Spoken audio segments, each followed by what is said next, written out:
In today's video, I'm going to teach you how to create a landing page in Paperform for 2025. We'll break down each element to help you craft a professional and effective landing page. Let's get started. First, you'll want to log into your Paperform account. Once you've done that, click on the Create Form button. Here, you'll have the option to start with a blank form or choose from a selection of landing page templates. If you're new to this, choosing a template might give you a head start, but starting blank offers total flexibility. Next is let's add your hero section. The hero section is the first thing your visitors will see, so it's crucial to make it impactful. Click on the title area and type your headline. This should be a compelling line that instantly grabs attention. Consider following it up with a subtitle or a short description that elaborates on your headline.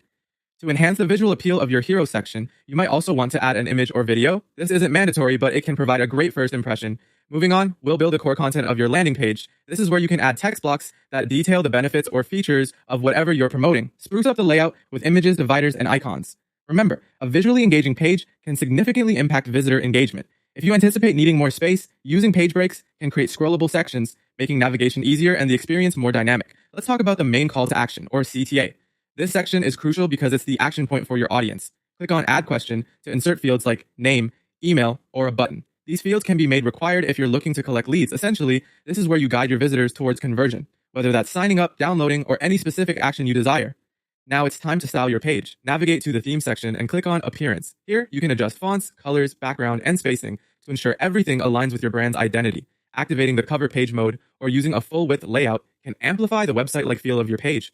For a more polished presentation, consider hiding Paperform branding if your plan supports it.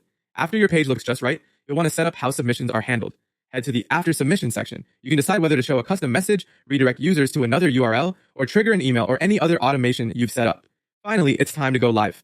Click on Share. You can copy the public form URL to share directly with your audience, or if you prefer, embed the form directly onto your site or another page. And that's it! You've created a powerful landing page using Paperform. Remember, the key to an effective landing page is clarity, purpose, and engagement. Thanks for following along, and happy creating.